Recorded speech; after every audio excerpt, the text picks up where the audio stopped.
आपल्या सर्वांचं दैवत, देशाचे नेते, ज्यांच्या आयुष्याच्या कारकिर्दीत फार थोडक्यात मगाशी एक झलक आपल्याला दाखवण्याचा प्रयत्न एका फिल्मच्या माध्यमातून केला, ते आपल्या पक्षाचे राष्ट्रीय अध्यक्ष आदरणीय पवार साहेब, आपल्या पक्षाच्या राष्ट्रीय कार्याध्यक्षा आदरणीय सुप्रियाताई, या निमित्ताने उपस्थित असणारे पक्षाचे सर्वच मान्यवर खासदार, आमदार, व्यासपीठावरील सर्व दिग्गज नेते, मुंबई प्रदेश राष्ट्रवादीच्या अध्यक्षा राखीताई जाधव, व्यासपीठावरील सर्वच मान्यवर आणि बंधू भगिनींनो, आपल्या सर्वांना मी आजच्या 26व्या वर्धापन दिनाच्या मनापासून शुभेच्छा पहिल्यांदाच सुरुवातीलाच देतो. हा पक्ष 27व्या वर्षात पदार्पण करतोय.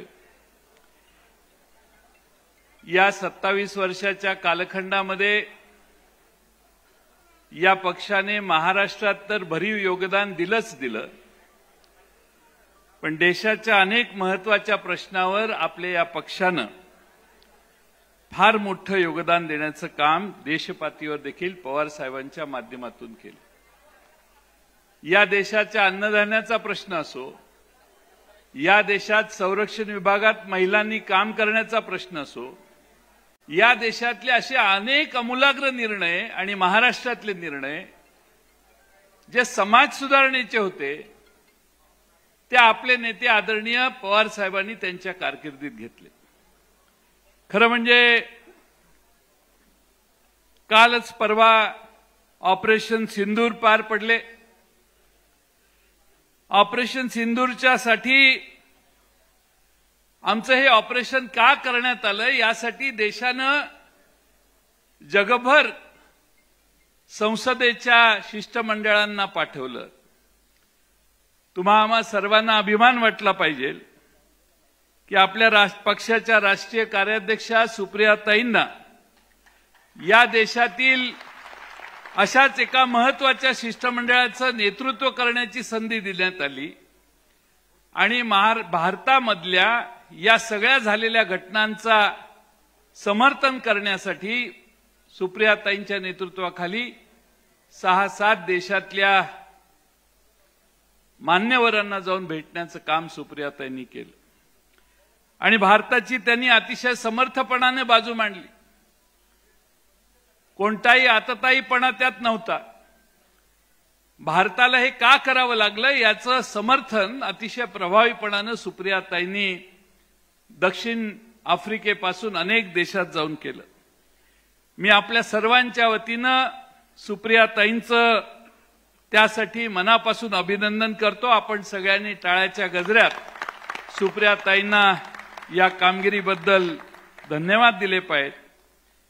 आपले अनेक मतभेद असतील पक्षीय पातळीवर दुसऱ्या राजकीय पक्षांशी, पण जेव्हा जेव्हा परराष्ट्र धोरणाचा प्रश्न येतो, या देशाच्या संरक्षणाची भूमिका पुढे मांडावी लागते, त्या ठिकाणी आपल्या पक्षाने आणि आदरणीय पवार साहेबांनी आम्हा सगळ्यांना सांगितलेलं आहे की देशहिताची भूमिका ही सर्वप्रथम घेतली पाहिजे. शत्रूला धडा शिकवण्याची वेळ येते त्यावेळी देश एकसंघ असला पाहिजे आणि म्हणून तेव्हा आम्ही या देशाच्या कायम बरोबर राहण्याचं काम पवार साहेबांनी त्यांच्या आयुष्यात केलं. गेल्या लोकसभेच्या निवडणुकीत आपल्याला प्रचंड यश मिळालं. त्या यशाचे मानकरी बहुतेक सगळे खासदार आज व्यासपीठावर आहेत. आपल्या सगळ्यांनी बरीच मेहनत घेतली आणि हा निकाल लागला, पण त्यानंतर काही महिन्यात विधानसभेच्या निवडणुका झाल्या आणि निराशाजनक निकालाचा सामना आपल्याला करावा लागला. देशाच्या राजकारणात भीष्म पितामह म्हणून जे नेते आजही सगळे मान्यता करतात, त्यांनी महाराष्ट्र उलथा पालथा केला महाविकास आघाडीच्या विजयाची फक्त औपचारिकताच बाकी आहे असं वाटत होतं. 11 कोटी जनतेला तो विश्वास होता, पण निकाल मात्र थोडेसे वेगळे लागले. निवडणुकीची प्रक्रिया संशयास्पद होती. अलीकडच्या काळात एक निवडणूक आयोगाच्या कामकाजाबद्दल विरोधी पक्ष नेत्यांनी देशाच्या एक पत्र लिहून बऱ्याच प्रश्नांचा खुलासा निवडणूक आयोगाला मागितलेला आहे. निवडणूक आयोग काही बोलत नाहीये, पण बाकीचेच लोक खुलासे करण्यात गुंतलेले आहेत. निवडणूक आयोगाला खुलासा करू द्या. इतरांच्या खुलाशाची या देशातल्या जनतेला अपेक्षा नाहीये, पण आहेत लोक शेवटी काही चुकचुकतं मनात, त्यावेळी माणसं स्पष्टीकरण देण्यासाठी चटकन पुढे येतात. असा काहीसा प्रकार मला महाराष्ट्रात दिसतोय. आपल्या सगळ्यांना लक्षात असेल, पूर्वी निवडणूक आयुक्ताच्या निवडीत देशाच्या सरन्यायाधीश असायचे. कायदा बदलला, त्यांना त्या प्रक्रियेतून बाहेर काढण्यात आलं. मधल्या काळामध्ये आपण लक्षात घेतलं, 19 ते 24 मध्ये 5 वर्षामध्ये 30 लाख मतदार वाढले आणि त्यानंतरच्या 5 महिन्यात 41 लाख मतदार महाराष्ट्रात वाढले. 5 वाजेपर्यंत 58.22% मतदान होतं. दुसऱ्या दिवशी निवडणूक आयोग डेटा प्रसिद्ध करतं, त्यात 66.05% मतदान, म्हणजे 7.83% मतदान वाढले. अर्धा टक्का मतदान जरी इकडे तिकडे झालं तरी निवडणुका कशा फिरतात हे काय मी तुम्हाला सांगायची गरज नाही. लोकसभेला ज्या 85 विधानसभा मतदारसंघात महायुतीचा पराभव झालेला होता, त्या 85 मतदारसंघामध्ये मतदान जास्त भरपूर वाढलं आणि बहुतांशी त्या सर्व जागांवर महायुतीचा विजय मिळालेला आहे. एका पक्षाचा स्ट्राईक रेट 32 होता, तो एकदम 89% झाला. केंद्र सरकारला निवडणूक आयोगाला सीसीटीव्हीचं फुटेज मागितलं तर ते मिळू नये म्हणून कायद्यात नियमात बदल करण्याची व्यवस्था केली. आमचे उत्तमराव जानकर मार्कडवाडीचे बॅलेट पेपरवर मतदान करायची सारखी मागणी करत होते. त्यांच्या समर्थनासाठी जे पुढे आले त्यांना देशद्रोहाचा गुन्हा दाखल करण्यात येईल अशी धमकी देखील देण्यात आली. आज मित्रांनो, बरेच प्रश्न आपल्या सर्वांच्या समोर आहेत. या सर्व प्रश्नांमध्ये आपण 26 वर्षापूर्वी याच दिवशी 1999ला हा पक्ष स्थापन झाला. त्यावेळी शिवाजी पार्कामध्ये लाखोंचा जनसमुदाय पवार साहेबांची भूमिका ऐकण्यासाठी एकत्रित आले. 1999 पासून 2014 पर्यंत सतत पवार साहेबांचा राष्ट्रवादी काँग्रेस सत्तेत राहिला. या राज्याच्या जडणघडणीतले अनेक निर्णय सत्तेत असताना या पक्षातल्या सगळ्या धोरणांना घेण्याचं काम केलं. या 14 वर्षाच्या कालखंडात, 15 वर्षाच्या कालखंडात पक्षही अतिशय सामर्थ्यानं वाढवण्याचं काम झालं. पण 14 साल उजाडले, भाजपची सत्ता आली आणि बरीच लोक आमच्या रेल्वेतनं उतरून दुसऱ्या रेल्वेत जाऊन बसायला लागली. पण आपण सगळे पवार साहेबांच्या मागे निष्ठेनं राहिला. तुमचं कौतुक मला यासाठीच आहे की अनुकूल असो प्रतिकूल असो, मिळो अथवा न मिळो, तुम्ही सगळ्यांनी पवार साहेबांना आयुष्यभर साथ दिली. आणि म्हणून संख्येपेक्षा गुणवत्तेला महत्व राजकारणात हे असतं, हे कधी मित्रांनो विसरू नका. आज खरं म्हणजे मला आठवते 2017 साली यवतमाळ ते नागपूर अशी हल्लाबोल यात्रा 135 किलोमीटरची पदयात्रा काढण्यात आली. सुप्रियाताई होत्या. एक दिवस सहज मी झेंडा हातात घेतला. त्यावेळी मलाही ध्यानीमनी माहीत नव्हतं की या पक्षाच्या अध्यक्षपदाची संधी आपल्याला कधी मिळेल. पवार साहेबांनी आपल्या सर्वांच्या मान्यतेने ही जबाबदारी माझ्यावर दिली आणि माझ्यासाठी माझ्या आयुष्यातला तो सर्वात मोठा बहुमान होता असं मी समजतो. खरं म्हणजे आमच्या समोर, माझ्यासारख्या कार्यकर्त्यांच्या समोर आदर्श कोण? आदर्श छत्रपती शिवाजी महाराज, ज्यांनी तमाम मराठी माणसांच्या मनामध्ये स्वाभिमान आणि स्वराज्याचं बीज पेरलं. छत्रपती संभाजी महाराज, ज्यांनी प्राण सोडले पण स्वराज्याची प्रतारणा केली नाही. अहिल्यादेवी होळकर, पुण्यश्लोक अहिल्यादेवी होळकर, ज्यांनी हर हुन्नरीने आपला राज्याचा कारभार हाकला. 12 ज्योतिर्लिंगांपेक्षा त्याच्याबरोबर अनेक देवस्थानांचा अधिक पुनर्बांधणी करण्याचं काम ज्यांनी केलं. महात्मा ज्योतिराव फुले, ज्यांनी सर्वांच्या समोर समतेचा विचार मांडला. छत्रपती राजर्षी शाहू महाराज, ज्यांनी आरक्षण दिल्याशिवाय मागे राहिलेला माणूस पुढे येणार नाही हे कृतीनं स्वतःच्या राज्यामध्ये आदर्श घालून निर्णय घेऊन पुढे करण्याचं काम त्यांनी केलं. छत्रपती डॉक्टर बाबासाहेब आंबेडकर, त्यांनी समतेचा निर्णय आणि चळवळ उभी केली आणि या देशात सर्व जाती धर्मांना एका लाईनीत आपल्या घटनेच्या एका मसुद्यातनं, घटनेच्या 2-3 कलमातून या देशातल्या सर्व जाती धर्मातला फरक बंद केला आणि सगळ्यांना एका लाईनीत, एका स्टेजवर, एका लेवलला आणण्याचं काम केलं. खरं म्हणजे कर्मवीर भाऊराव अण्णांनी बहुजनांच्या उन्नतीसाठी काम केलं आणि स्वर्गीय यशवंतराव चव्हाण साहेबांनी या महाराष्ट्राच्या प्रगतीचा पाया घातला. ही सगळी आमची दैवत, ही आमचा आदर्श. त्या विचारानं काम करण्याचा प्रयत्न पवार साहेबांचा महाराष्ट्रातला प्रत्येक कार्यकर्ता आज करतोय.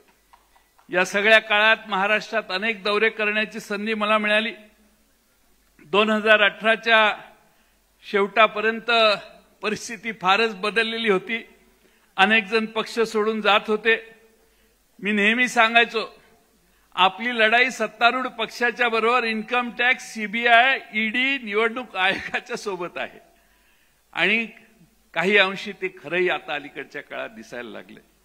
पण त्याचबरोबर 2019ला लोकसभेच्या निवडणुका लागल्या. पुलवामा झालं. पुलवामा झाल्यावर आमचे फक्त 4 खासदार निवडून आले: बारामती, सातारा, रायगड आणि शिरूर. पुन्हा आम्ही सगळे विधानसभेच्या कामाला लागलो.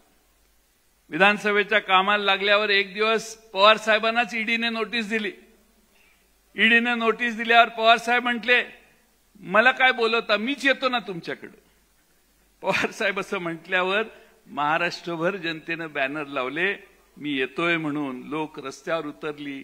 लोक बघून पोलीस अधिकारी पवार साहेबांच्या घरी येऊन सांगायला लागले, साहेब तुम्ही काय येऊ नका. ईडीनं निरोप पाठवला, गरज असेल त्याच वेळी तुम्हाला बोलवू, तुम्ही काय साहेब येऊ नका, आता सध्या काही गरज नाही. पण वातावरण ढवळून निघालं. मी डॉक्टर अमोल कोल्हे इथं आहेत. आम्ही पहिल्यांदा त्यावेळी शिवस्वराज्य यात्रा 1 ही आम्ही काढायचं काम केलं. प्रचंड प्रतिसाद मिळाला. महापूर आला लोकांच्या महापुराबरोबर त्यावेळी दक्षिण महाराष्ट्रामध्ये महापुरानं थैमान घातलं. पवार साहेबांनी निर्देश दिले सगळ्या कार्यकर्त्यांना, पदाधिकाऱ्यांना की जात, धर्म, पात काही फरक न करता सगळ्यांना तुम्ही जाऊन मदत करा. आणि सगळे महाराष्ट्रातले राष्ट्रवादीचे कार्यकर्ते धावून गेले. मला अभिमान आहे, मी त्या भागातला आहे. पवार साहेबांच्या एका आव्हानाने नाशिक पासून, धुळे, नंदुरबार पासून पिंपरी चिंचवड, पुणे असेल, इकडे ठाणे जिल्हा असेल, सगळ्या कोकणातनं सगळे येऊन त्या ठिकाणी मदत करण्यासाठी धावून आले. आणि एका पवार साहेबांच्या शब्दामध्ये किती मोठी किंमत आहे हे कोल्हापूर, सातारा, सांगली जिल्ह्यातल्या जनतेला त्यावेळी कळलं. सरकारची परिस्थिती नसताना, सरकारमध्ये आम्ही कुणीच नव्हतो, त्यावेळी पवार साहेबांच्या आव्हानाला प्रतिसाद देऊन हजारोच्या संख्येनं तुम्ही महाराष्ट्रातल्या त्या भागातल्या जनतेला मदत करायला गेला. खरं म्हणजे पुन्हा निवडणुका आल्या. राष्ट्रवादीला तुमच्या सगळ्यांच्या प्रयत्नाने 54 जागांवर यश मिळालं, घवघवीत यश मिळालं. माणसं म्हणायची 20-22 जागा येतील, पण आपण 54 जागापर्यंत पोहोचलो. खरं म्हणजे त्यानंतर पवार साहेबांच्या किमयेने आपण 2-2.5 वर्ष सत्तेत देखील गेलो. खरं म्हणजे सत्तेत जात असताना काय झालं, आधी काय झालं, तो इतिहास मी तुम्हा सगळ्यांना सांगण्याची गरज नाही. पण त्यानंतरचे निर्णय झाले, संघटना फुटू नये यासाठी सर्व गोष्टींचा त्याग करत, सर्व गोष्टी थोड्याशा दुर्लक्षित करत आपण सगळे एकत्रित राहण्याचा प्रयत्न केला. खरं म्हणजे सत्तेत आल्यानंतरही आम्ही कुणी शांत बसलो नाही.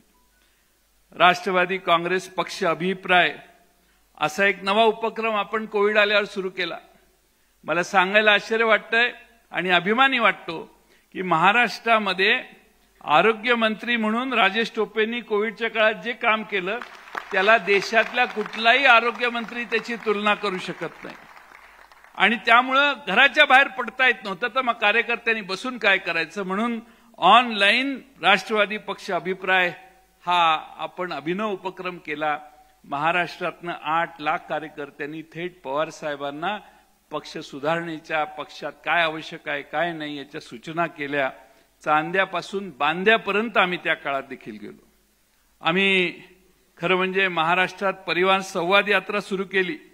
परिवार संवाद यात्रा महाराष्ट्रातल्या कानाकोपऱ्यात नेण्याचं काम माझ्या सर्व फ्रंटलचे पदाधिकारी सगळे होते, त्या सगळ्यांनी मला साथ दिली आणि चांद्यापासून बांद्यापर्यंत गेलो. भाषण करायला नाही, लोकांचं गाऱ्हाणं ऐकायला, कार्यकर्ते काय म्हणतात हे बघायला आणि पक्षाची त्या मतदारसंघातली अवस्था बघायला. खरं म्हणजे 8-9 वाजता आमचा दिवस सुरू व्हायचा. सक्सेना होती बरोबर, मेहबूब होता, अनेक प्रमुख फ्रंटलचे मान्यवर नेते आमच्याबरोबर असायचे. सकाळी 9 वाजता चाललेला दिवस पहाटे 4 वाजता देखील काही वेळा संपलेला आहे. एवढी महाराष्ट्रामध्ये कार्यकर्त्यांची अतिशय उत्साही भावना त्यावेळी आम्ही सगळ्यांनी बघितली. 1 तास राष्ट्रवादीसाठी हाही प्रयोग आपण सुरू केला. ज्यांनी हा प्रामाणिकपणाने केला त्यांना त्याचा फायदा झाला. फायदा होत असताना मधल्या काळामध्ये शेतकरी आक्रोश मोर्चा आपण सत्तेच्या बाहेर गेल्यावर आपण सुरू केला. शेतकऱ्यांचे पैसे सरकार देत नाही म्हणून शेतकरी आक्रोश ही भूमिका देखील आपण यवतमाळ, अमरावती या ठिकाणी आम्ही सगळ्यांनी मोर्चे काढले आणि लोकांच्या भावना महाराष्ट्रातल्या सरकारला पोहोचवण्याचं काम सत्तेत नसल्यामुळे आपण त्यावेळी केलं. पक्ष फुटला. आपली भूमिका लोकांपर्यंत सांगण्याचा सगळ्यात उत्तम उपाय म्हणजे टू द पॉइंट कार्यक्रम. डॉक्टर अमोल कोल्हे बसलेले आहेत आणि पॉडकास्ट सिरीज आपण सुरू केली आणि अमोल कोल्हे यांच्यासोबतचा हा पॉडकास्ट होता.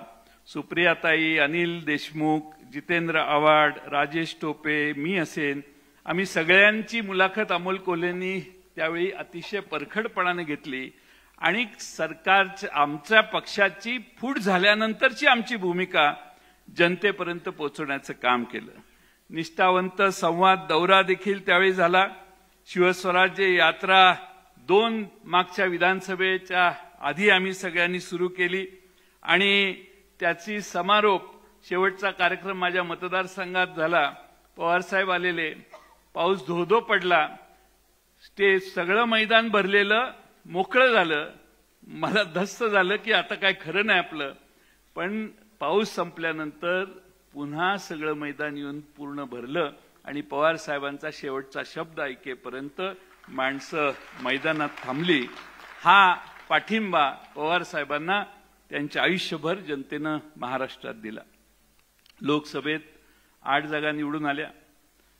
पक्ष फुटल्यानंतर आमच्या पक्षाला घेरण्याचा प्रयत्न झाला, पण 8 बहाद्दर आमचे 9च आले असते. शशिकांतही आल्यासारखाच आहे आमचा, पण 10 पैकी 8 किंवा 9 बॉर्डरला शशिकांत शिंदे, थोडक्यात आमचा पराभव ते तुतारी आणि ट्रम्पेटमुळे झाला. पण महाराष्ट्रातल्या जनतेनं पवार साहेबांचा विचार उचलून दिला आणि पवार साहेबांचं फार मोठं समर्थन आणि विकास आघाडीचं मोठं समर्थन महाराष्ट्रातल्या जनतेनं केलं. आज खरं म्हणजे या सगळ्या लोकसभा लढवत असताना अनेक फीडबॅकवर आम्ही सगळ्यांनी काम केलं. बीड, नगर, भिवंडी, वर्धा, भिवंडी आणि वर्धा आपण आघाडीत मागून घेतलेली जागा मिळवून विजयी झाली पाहिजे यासाठी अट्टहासाने सगळ्यांनी काम केलं आणि समोर पैशाचा भडीमार चालू असताना देखील आपल्या सगळ्या उमेदवारांना विजयी करण्यात आपण सगळे यशस्वी झालो. खरं म्हणजे त्या काळात पवार साहेबांनी, उद्धवजी ठाकरे साहेबांनी प्रचंड मोठ्या सभा घेतल्या आणि महाविकास आघाडीला लोकांनी देखील तेवढाच मोठा प्रतिसाद दिला. खरं म्हणजे हा सगळा विजयी भाग झाला, पण त्यानंतर विधानसभा झाल्या. मी मगाशी सांगितलं आपला पराभव झाला, पण आज एवढी गर्दी पवार साहेबांच्या भोवती असायची, पक्षात असायची, की सगळ्यांनी गृहीत धरलेलं की निवडणुका हा एक सोपस्कार आहे. पण आमचे अनेक चांगले उमेदवार आमचे बऱ्याच ठिकाणी पराभूत झाले. ठीक आहे, राजकारणात पराभव चिपळूण असेल, अकोले असेल, पारनेर असेल, या ठिकाणी चिन्हाचा फटका आपल्याला बसला. अनेक ठिकाणी सिंदखेड राजा आहे, हडपसरचा मतदारसंघ आहे, बॉर्डरवर आपले पराभव झाले आणि त्यामुळं आपल्याला 288 पैकी 73 मतदारसंघाचा निकाल 5% कमी मार्जिननं लागला. त्यामध्ये बहुतेक ठिकाणी आपण पराभूत झालो, पण बॉर्डरवर आपले पराभव झाले. आपल्या खरं म्हणजे राज्याच्या मधले 2 महत्वाचे पक्ष हे सत्तारूढ पक्षाने फोडले आणि त्यामुळं काही प्रश्न आपल्याला तयार झाले. मनी आणि मसलचा किती वापर झाला हे सांगून मी तुमचा काही हे करायची गरज नाही.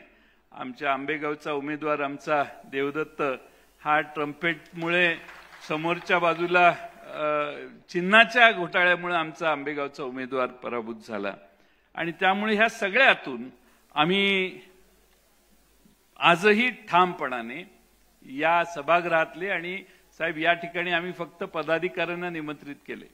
असे हजारो कार्यकर्ते आहेत की जे आज नाराज झालेत, त्यांना निमंत्रण दिलं नाही म्हणून. मला अनेकांचे मेसेज आले, अनेकांची भूमिका माझ्यापर्यंत आली. लोक म्हटले आम्हाला का नाही बोलवलं. आपण मागच्या वेळी अहमदनगरला असाच मेळावा घेतला. 4 दिवस सतत पाऊस होता आणि ज्यावेळी आपण मेळावा घ्यायचा दिवस होता त्याच दिवशी पाऊस थांबला आणि आपला कार्यक्रम आटपला, पण खाली इतकी प्रचंड दलदल होती. आणि त्यामुळं या पावसाळ्याच्या दिवसात सगळ्यांना मोठ्या कार्यक्रमाला बोलवणं आणि सगळ्यांचीच थोडीशी अडचण करणं हे थोडंसं नसावं असा प्रयत्न आमच्या सगळ्यांचा होता. आणि म्हणून आज आमचे जगताप यांनी, प्रशांत जगतापांनी पुढाकार घेऊन त्यांनी आधीच साहेबांची आजची तारीख मागण्याचा प्रयत्न केलेला होता की पुण्यात मला घ्यायचंय. आणि म्हणून प्रशांत जगतापांनी आधीच साहेब मला म्हटले मी प्रशांतला वेळ दिलेला आहे आणि मग प्रशांतचा कार्यक्रम हा आता आपण एकत्रित साजरा करतोय. आणि प्रशांत जगतापांनी या ठिकाणी कार्यक्रम घेतलेला असला तरी याची त्रुटी जी आहे त्याची जबाबदारी माझी आहे. जे चांगलं आणि उत्तम आहे ते प्रशांतनं केलंय हे तुम्ही विसरू नका. शेवटी प्रश्न अनेक आहेत, मतदार यादीतला घोळ, बाकीच्या सगळे प्रश्न, ह्या सगळ्या सांगून मी तुमचा वेळ जास्त घेणार नाही. पण प्रश्न अनेक आपल्या सर्वांच्या समोर आहेत. कोकणात अवकाळी पावसानं थैमान घातलं. आंबा, काजू, कोकम इथं पिकांचं नुकसान झाले. सरकार तिकडे लक्ष द्यायला तयार नाही. शिवभोजन थाळीने लाखो लोकांना तारलं. आता शिवभोजन थाळीच बंद केली आहे सरकारने. विकास कामावर खर्च करायला सरकारकडे पैसे नाहीत आणि एवढ्या योजना जाहीर केलेल्या आहेत की अनाथांचं, दलितांचं, आदिवासींचे पैसे वळवण्याचं काम या सरकारकडून होते. एखाद्या मुलीला तिच्यावरचा अन्याय सहन होत नाही म्हणून तिला जीव द्यायला लागतो, तेव्हा कुठेतरी राज्यातली यंत्रणा त्याची नोंद घेते आणि दखल घेते. काल परवा धुळ्यात एक प्रकार झाला.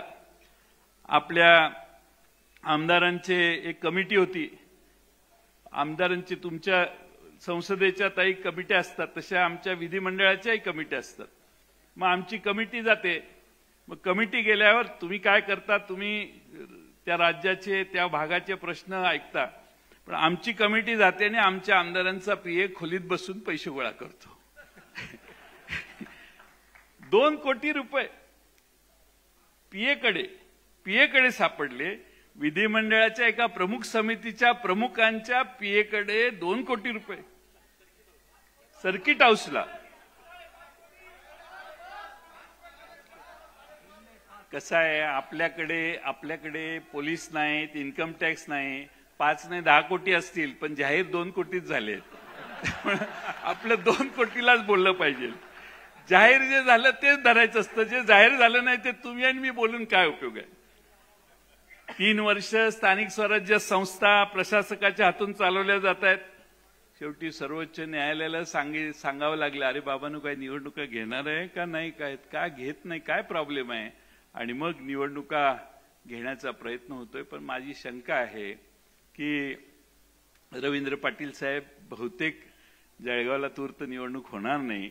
नगरपालिकेचे होईल, महापालिकेची होईल का जिल्हा परिषदेची होईल हे अजून त्यांनीच ठरवलेलं नाही. त्यामुळे जेव्हा येईल त्यावेळी आपल्याला लढण्याचं काम करायचंय. पण निवडणुका टाळण्याचा सरकारचा प्रयत्न होतोय. आता शक्तीपीठ महामार्ग सगळ्या पानसरे भागातून जातोय, सगळ्या लोकांचा विरोध आहे.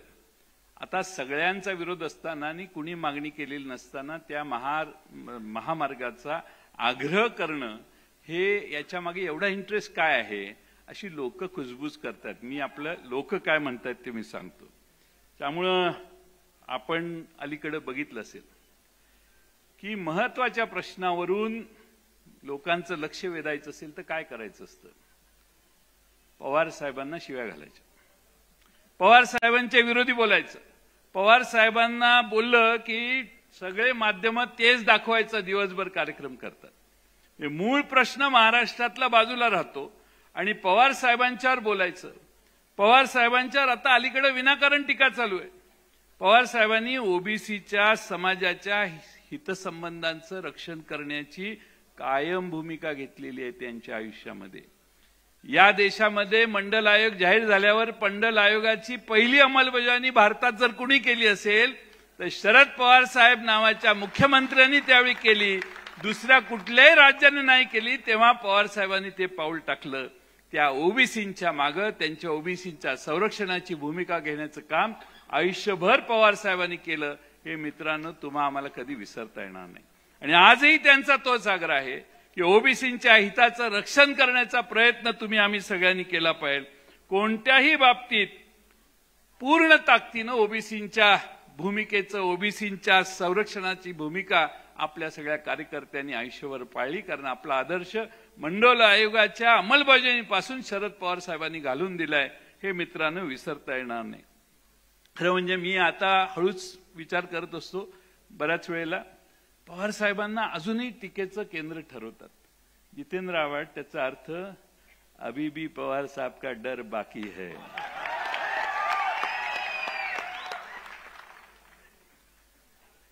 हे एका आमदाराच्या पीएचं जाऊ दे, तुम्हाला मोठी गोष्ट सांगतो. एका उच्च न्यायालयाच्या न्यायमूर्तीच्या घरी सगळं गॅरेज भरून पैसे सापडले. राव न्यायालयाने, सर्वोच्च न्यायालयाने समिती नेमली, त्यांनी त्याला दोषी ठरला. पण त्याच्यावर एक साधा गुन्हा देखील, अजून एफआयआर देखील दाखल झालेली नाही. एवढे पैसे त्या न्यायाधीशाच्या घरी सापडले, एवढे पैसे सापडून त्याच्यावर गुन्हा दाखल नाही, त्याच्यावर ऍक्शन नाही, त्याला अटक नाही, त्याच्यावर कोणतीही कारवाई नाही. आणि म्हणून या देशामध्ये व्यवस्था कशी चालली आहे याचा अभ्यास तुम्हाला होईल असं मला वाटतंय. मित्रांनो, एकेकाळी भारतीय जनता पक्षाचे फक्त 2च खासदार निवडून आलेले होते. 2 खासदार निवडून आलेला पक्ष आज पक्ष देशातला मोठा पक्ष झालेला आहे. त्यामुळे डरो मत, आपण सगळे ताकदीनं कामाला लागलो तर या राज्याची ही लढाई आपण पुन्हा जिंकू शकतो असा मला विश्वास आहे. ही लढाई तुकाराम विरोधी नथुरामाची आहे, हे कधी विसरू नका. आम्ही तुकाराम महाराजांच्या विचाराचे आहोत. तुकाराम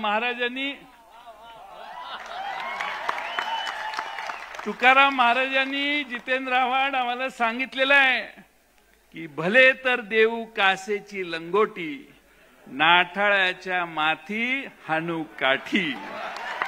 आणि म्हणून यापुढे रस्त्यावर उतरण्याची भूमिका आहे. करू नका चर्चा एवढ्यात पराभवाची, रणात झुंजणारे आहेत अजून काही. आज मला पवार साहेबांनी बरीच संधी दिली, 7 वर्षाचा कालावधी दिला. शेवटी पक्षाने नव्या चेहऱ्यांना संधी देणं आवश्यक आहे. या निमित्तानं तुमच्या सर्वांच्या देखत एवढीच साहेबांना विनंती करेन. ऐका, माझं भाषण मला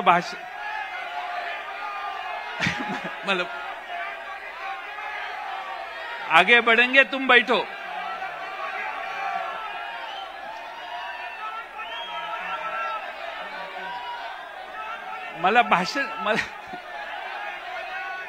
तुम बैठो, तुम्ही बसा, खाली बसा. नाना खाली बसा, खाली बसा, खाली बसा. नाशिककरांनी खाली बसावं.